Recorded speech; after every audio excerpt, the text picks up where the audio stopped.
Hi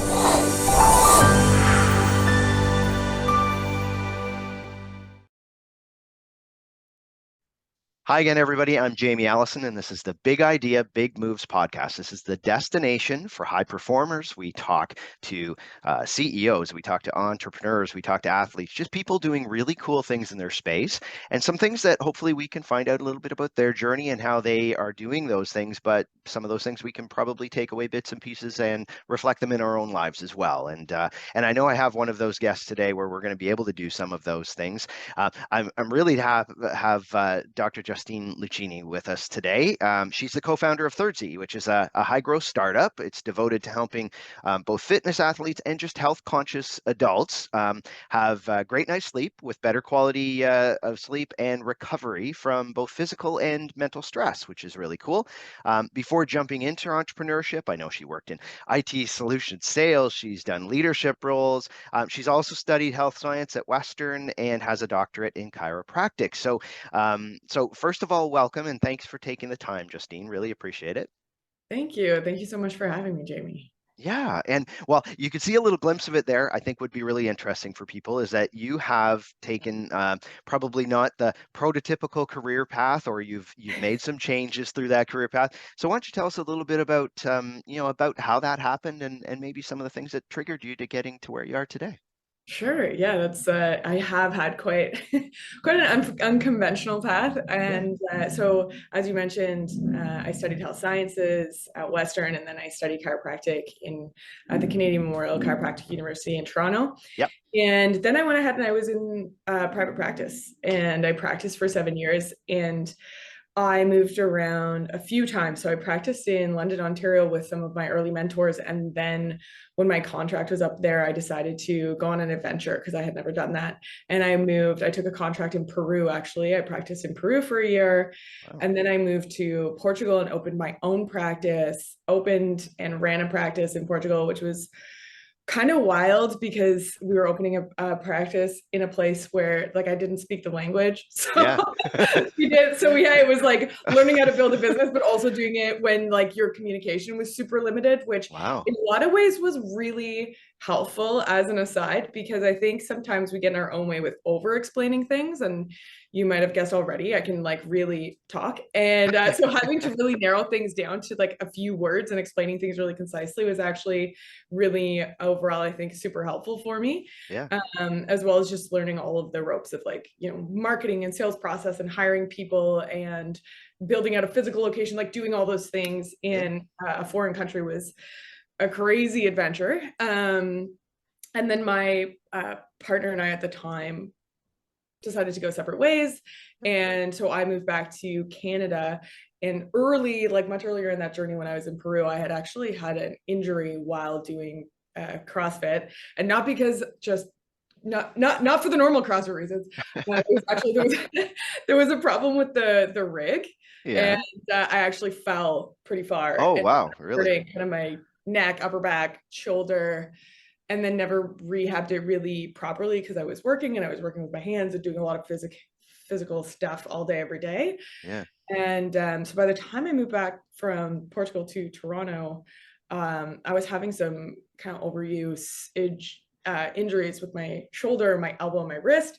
Mhm. Continued to practice for a little while longer, but knew at that point that I was probably getting towards the end of my chiropractic career, both in terms of like having this physical challenge, and then also when I was in Portugal, I realized that I really liked solving the problems of like working on the business Hmm. more than I liked working hands-on with patients every day. Wow. And so like the sales process in particular and the marketing and the storytelling and all of that had really started to light me up, and I wanted to do more of that. So there was a point where the clinic that I had then joined in Toronto, the woman who owned it decided to actually close it so she could do some online work from home, and spend some more time with her children. And instead Yeah. of continuing to practice, I talked my way into a sales job at a tech Yeah. company. Yeah. And then I was there for a couple years and moved up really quickly because I really loved it. And I think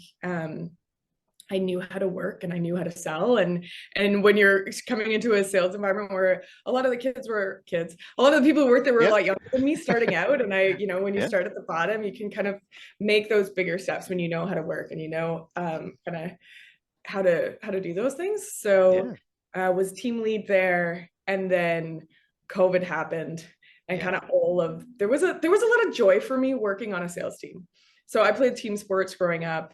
I played volleyball. I was a setter. I played pretty high level, and I like that kind of camaraderie and pushing towards common goals and stuff like that has always been something that really lit me up. Yeah. And I'm really extroverted. So going on to into like a corporate sales environment where it was like a busy sales floor, Yeah.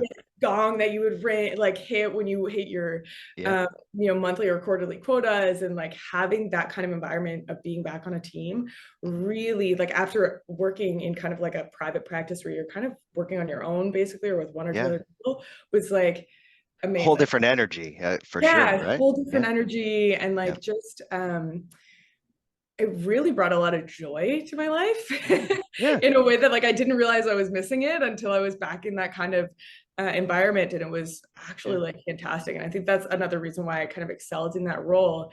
And then COVID happened, Yeah. and all of that just got like sucked out, right? Like all of the Yeah. really joyful aspects of the job were Hmm. shelved, and it was, you still have the same problems, you still have the same challenges, the same work without any of the kind of upside. And ultimately, as COVID progressed, my partner and I started to think about what are the kinds of problems we're solving. If we stay on the trajectory we're on in our current, both of us in our current jobs for the next 5 years, 10 years, 15 years, 20 years, is that what we want our life to look like? Yeah. Is that meaningful for us? Does it enable us to do the things that we want to do for ourselves and our family?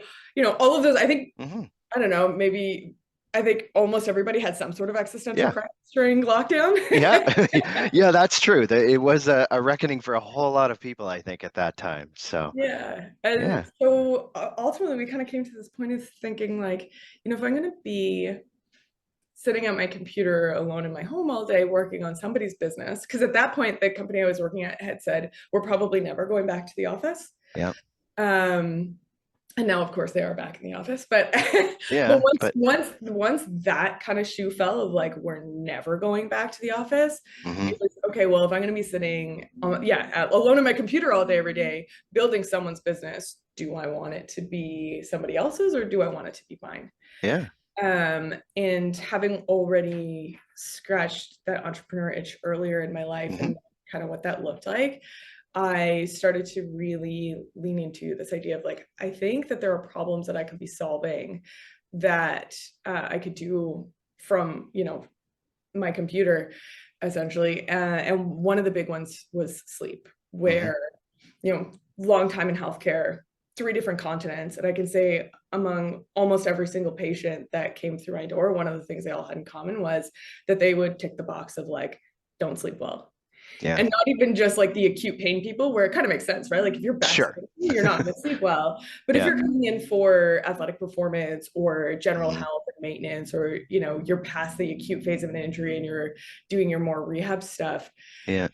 there's like very little explanation in that case for like why are all of these people not sleeping well. Hmm.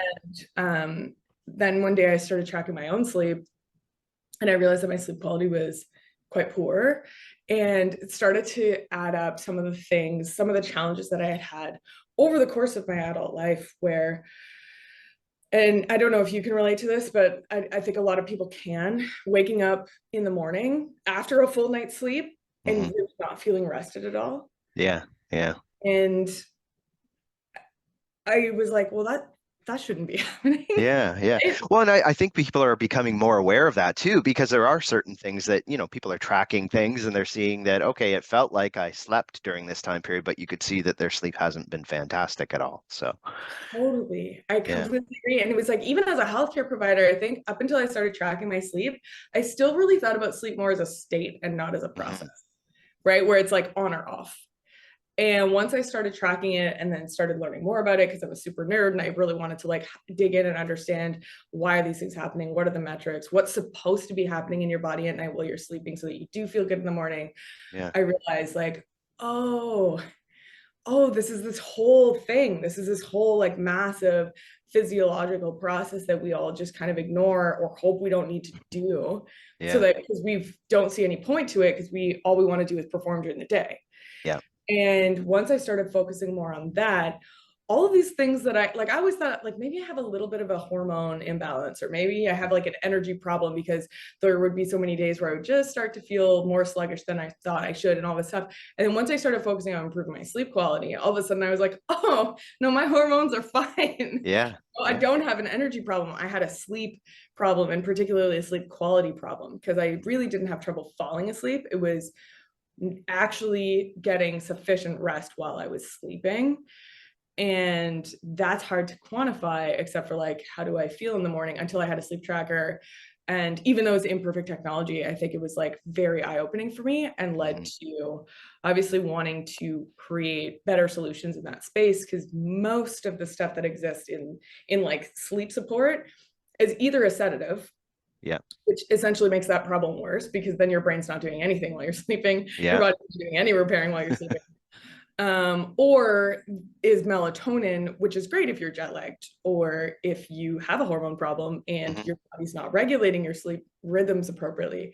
But beyond that, has very limited application to actually helping you sleep better at night. Yeah. Okay, so you kind of have realized that that's something that you really wanted to impact. And starting a company can be, you had some experience, but was there something right away that did you have a big challenge in anything kind of right away, or was it like, was So, it easy to kind of jump in and, okay, I'm going to set up this company, or how did that work for you? oh man, any of the other entrepreneurs who are listening to this right now are probably gonna. There was a point where I actually said out loud to my friends, so here's my idea. We're gonna sell it online, because nobody's in stores and people buy supplements online anyways, and we're gonna create a supplement. And it should take like 4 to 6 weeks, and then we'll be Yeah. up and Yeah. selling. I can tell you that 4 to 6 months later, we were still not even close Yeah. Yeah. to selling, to Yeah. actually having product in hand. And there was a variety of things. I mean, during COVID, there was everything from supply chain issues, which really slowed things down, to, the product and the iteration it's in now is actually in its third iteration. Yeah. At first, we were going to do a line of supplements. So I was going to do a nootropic, I was going to do a sleep supplement, and I was going to do a hormone support supplement. Yeah. And then I had, several, and I had started getting quotes, and like, I had all the vision of like, this is what it's going to look like, and it's going to be single serving, so people would travel with it when we do that again, and like all this stuff. And I had a consultant actually that I was having conversation with in Yeah. marketing basically say like, no. Yeah. Yeah. He was like, pick one of these problems to solve, because you're talking Yeah. about three different problems to three different groups of people, and this is your first time out of the gates, and you're doing it online. Your customer acquisition is already going to be really challenging. Like, Yeah. pick one, or you're going to find that you're spreading your time, your energy, your resources all way too thin for somebody who's trying to do this without a massive financial backing to Right. even try to make this a successful venture. Yeah. And that was like that kind of like cut deep, because we were Yeah. already about 6 months in, and Yeah. I've been working on it, and I had like all the website up, and I was like, doing the thing. Yeah. And it was great advice, but it was not the advice that I wanted. Sure. I wanted him to be like, yeah, you're doing great, this is gonna be a runaway success. Right. um and so then I, sat back, and then I looked at the three different ones, and I was like, which one of these is going to solve the most problems for the most people? Yeah. And it was sleep. Yeah. So that was a big thing. And then we actually launched under a completely different name. Yeah. I Uh, read that you did that. Was that yeah. so? Yeah. Tell us about that, and how did it evolve? So we launched under the name Sleep Hack. And I was thinking that our product was going to appeal a lot more to women, because when you look at the data, women are much more likely to seek solutions for any health problem, but particularly sleep as well. Yeah. And so it was called Beauty Sleep Collagen. Mhm. And we, had a very like female centric, like pastel color, Yeah. more of like a beauty position product. Yeah. And so we had gone to IP lawyers to trademark the name. Yeah. And our lawyer said, well, there's this old application kicking around the system. it's probably not that big of a deal. It looks like it was filed years ago. I can't see any use case for it. And part of trademark law is actually also being in use. Hmm. So you can't just try and trademark something where that, you see a cool name on a sign somewhere, and you're like, I'm Yeah. gonna trademark that. Like if somebody else has the use case, that will trump your trademark application. Yeah. So our lawyer was like, just go with it. And Yeah. then you'll have use case, and then you should be able to get the trademark. So the week that we got our natural product number from Health Canada, so like we got Yeah. our Canada approvals, Yeah. we also got a letter from our IP lawyer saying, guess Sorry, what? but You can't use that name. And so that was painful because yeah. everything we had already had all of our product manufactured. We'd already had all our packaging made. Yeah. Um, we had started to build an online following. We had done the website Yeah. and product photography. We had like all that sucked. Yeah, yeah. Well, and But it's interesting as an entrepreneur, I think a lot of people don't realize how much of like these little things are things that people do miss or miss in the story sometimes too. That you see this great product at the end and and then the brand and the community that goes with it and everything, but there may have been a lot of stumbling blocks before you get that far. totally, the highlight reel looks great. Yeah, yeah, yeah, yeah. That's The great. highlight reel looks great. I'd say it's probably like a 10 to 1. Yeah, One ends up on the highlight reel. yeah, yeah, 10 gets swept under the rug. Um, but you know what? It was a absolute blessing. Everyone says this, right? The worst things are always sure. a blessing. It was an absolute blessing in disguise because as we were going into that like push of like doing our product launch, I was Yeah, looking at our branding, I was looking at the product, the name, everything, and I was like, I don't like this. yeah, This isn't even how I use the product. I don't use this as a beauty product. Like, mhm, yes, sleeping well helps you. Obviously, like one of the side benefits is that you don't look terrible when yeah, you yeah, sleep well. You don't look haggard. You don't have big bags under your eyes. Your yeah. skin's hydrated. Like all those things, great. But even the collagen, like I didn't put the collagen in there to be a beauty product. I put the collagen in there because it's something that I've been taking for a long time to support like my joint and muscle health. And because collagen, some of the amino acids in collagen actually help act as inhibitory neurotransmitters in your brain, lower your core body temperature, and support deep sleep. That's why it was in there. It was never Yeah. in there to like just like make your face pretty. Yeah. So when we had to go back to the drawing board, I basically said to my partner, like, we're changing the product name. We're not just changing the brand name, we're changing the product name, we're changing the brand name, and we're going to change who we're talking to, because Mm. I think that there are people out there who care more about their sleep relative to how they can show up every day in their lives, whether it's at work or their workouts, and perform better. And I think that that's a bigger pain point for most people Yeah. than, do I look pretty when I wake up in the morning?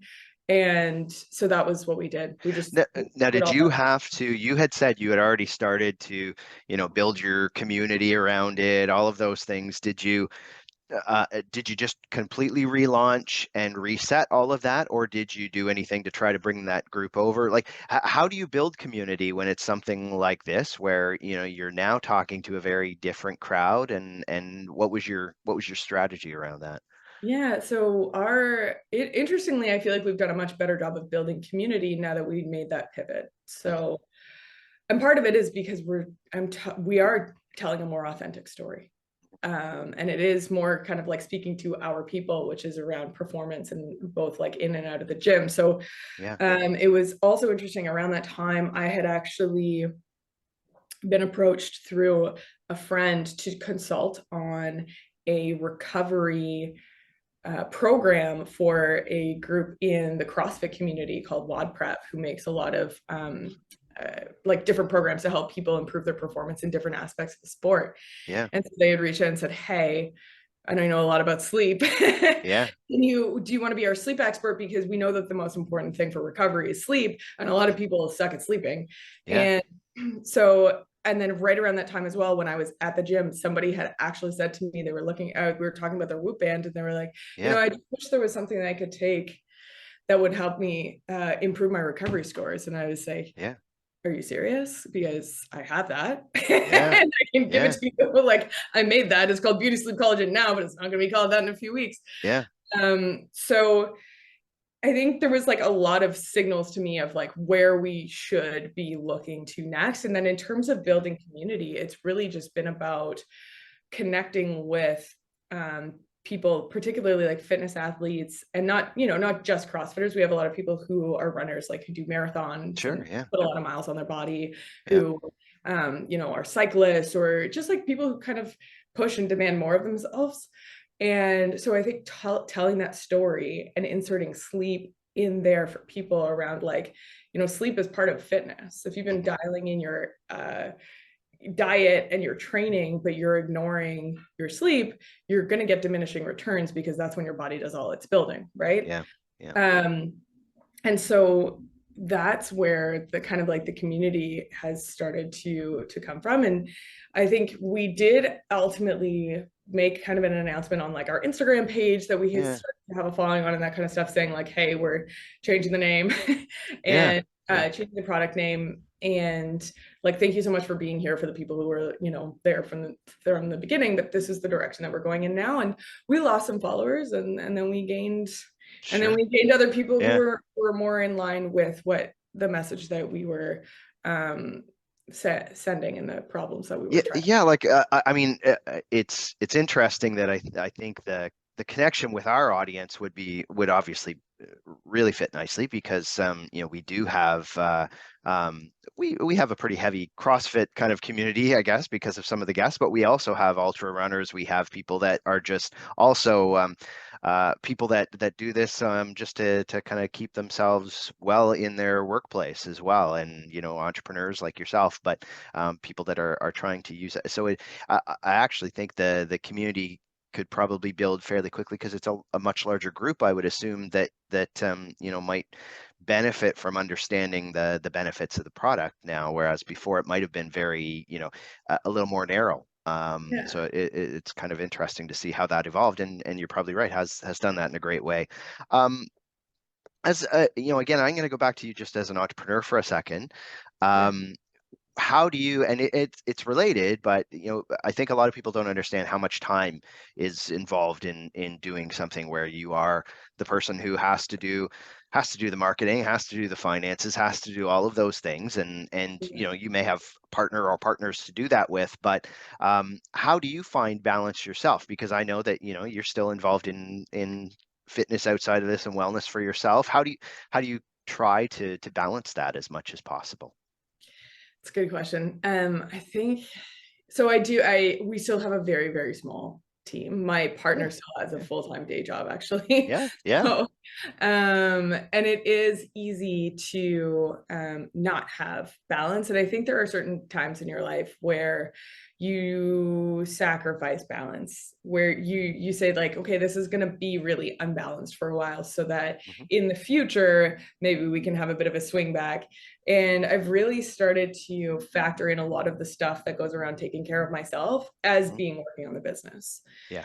So one of the few things that I have in my life that I could create structure around really was working out. So I go to Monday to Friday, 7 a.m. every day, because that's like the cornerstone of like building kind of my habits and routines around. And so I almost integrate that as like, if I don't do that, if I don't have any structure in my day or my work day, I find I'm so much less effective. Mhm. And so I think for me, this idea of balance is really just like, no, this is just my life now. The Yeah. business is Yeah. my life. Yeah.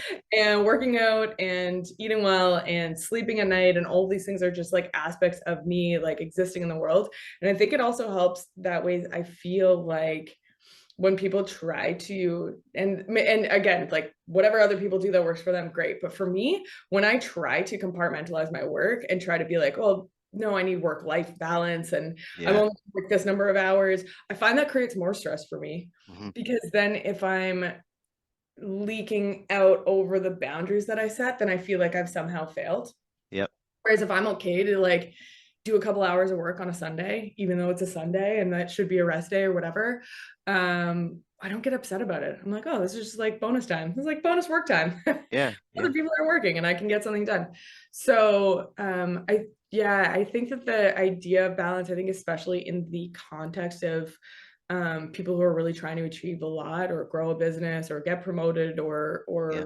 whatever is not really, those are kind of mutually exclusive things, right? Yeah. Either you want to have this like really balanced life of, Hmm.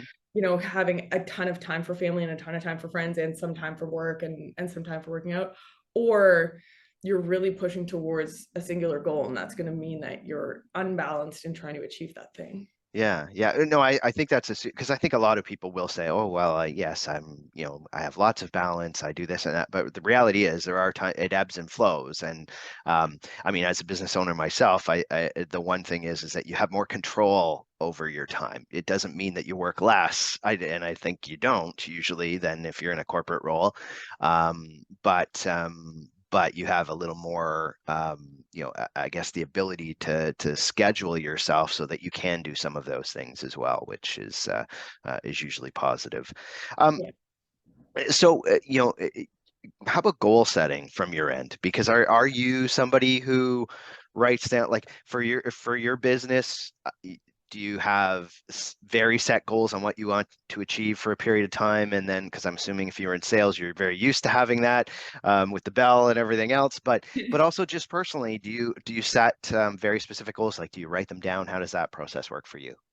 Uh, ebbs and flows is a very good word to Yeah, use there. It was interesting going into like starting the business. yeah, I intentionally created no actual specific goals yeah. because I didn't know what to expect. So my only Mhm. goal was figure out if this is a problem that people want to solve in this way. Yeah, Basically, like, can I do something? Can I make a business that works?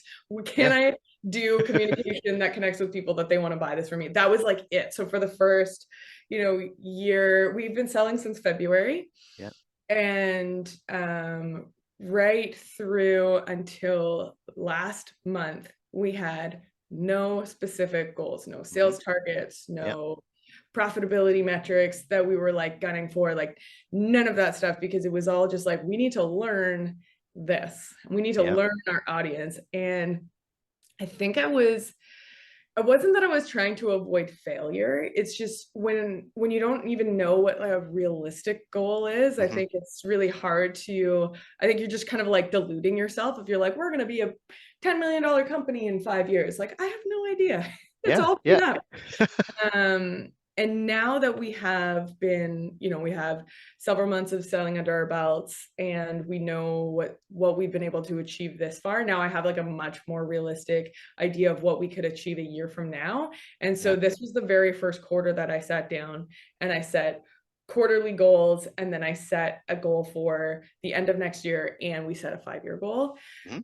And now that's exciting because now I do have something to aim at. And I think Yeah, that yeah. maybe I was missing having that, but I also didn't want to have like the negativity of having to like massively readjust those goals Yeah. too often. Yeah. So, Yeah. yeah. Well, and that's in an entrepreneurial startup piece. Sometimes that's the case. It's almost like, it's checking the list of getting things done is one of Yeah. the big ways of being able to drive that for a little while.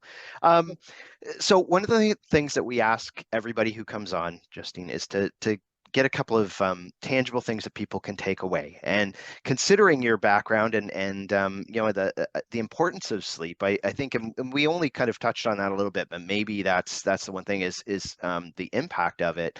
Um, but if people are realizing that, I'm not getting the sleep I really want, do you have a couple of things that or strategies that people should do to try to get a little better at that? Sure. Absolutely. You might expect like, take my product. And I mean, that's a Sure, thing. sure, But yeah.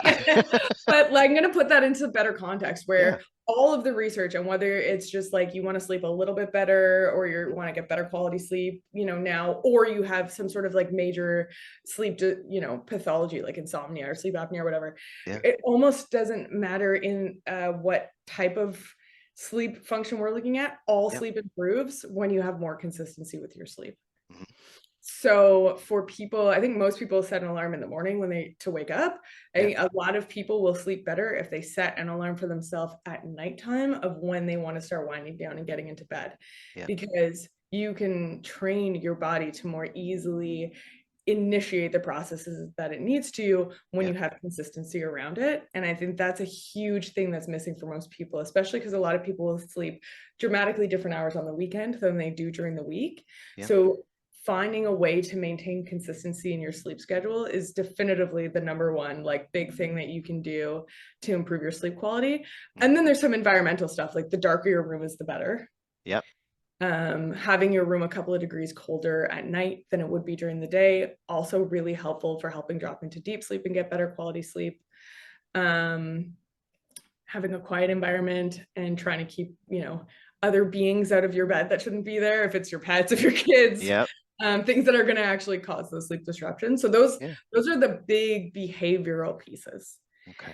And then I think that the challenge is that some people just have lifestyles or lives in general that aren't conducive to being able to change those things, or they're not willing to, right? Like you love Yeah. having your bed, or you aren't willing to like work a different job or cut your hours or whatever in order to plan your life around your sleep schedule. Like that's a real thing. Yeah.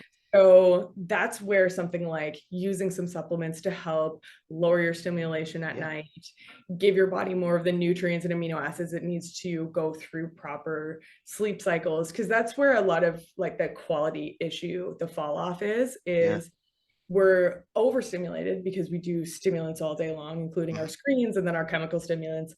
And then we often have less of our slow down machinery available, like not enough magnesium, not enough GABA, Yeah. not enough melatonin. And so taking a supplement, like that was basically checking off all those boxes was what went into our supplement. Like how do we increase these brain chemicals without melatonin and allow the body to wind down better? So if you're doing a lot of the behavioral things right, that may be enough to get you great quality sleep. If you're doing those things right and you're still not sleeping well, start to look at supplementation. And if you're not able to plan your life around your sleep schedule, supplementation can really help in order to get better quality sleep, feel better in the morning. So is it right that so Thirdzy is kind of a it's a mix of things that help kind of impact all of those gaps, I guess? Is that how it works? That's exactly it. So it has the collagen base, and then it has L-theanine, which is something that's meant to like take down the level of stimulants. So you may have seen L-theanine. Sometimes they put it in energy drinks because if you stack L-theanine with a stimulant, you won't feel overstimulated. It actually helps your brain to like keep itself in check. And then GABA, L-tryptophan, which supports your natural serotonin and melatonin levels. And what did I say? Magnesium, L-theanine, GABA, and tryptophan. That's it. Plus the collagen. Yeah.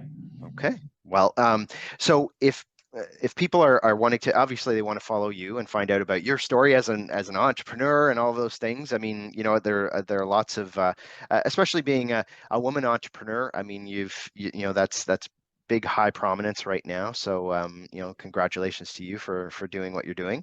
But I would say if they're going to follow you, but also maybe if they want to take a look at the product, we've got lots of people I'm sure that are interested in that. What are some of the best ways to do that, Justine? Yeah, great. So our website is Thirdzy, THIRDZY, or ZY for our American friends, .com. And we have a .ca in Canada. So we fulfill both sides of the border separately so people can get their stuff domestic.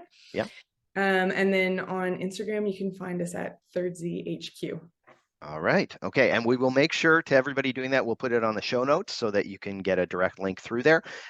Definitely take a look at it and see if it's something that fits for you. And also kind of following what's happening with the organization now that you see the backstory. It's kind of cool to be able to follow that community and see how things go and share some of the different things that come out of that as well. So again, I know very busy. It can be really busy doing what you do. So thanks very much for taking the time with us, Justine. Really appreciate it.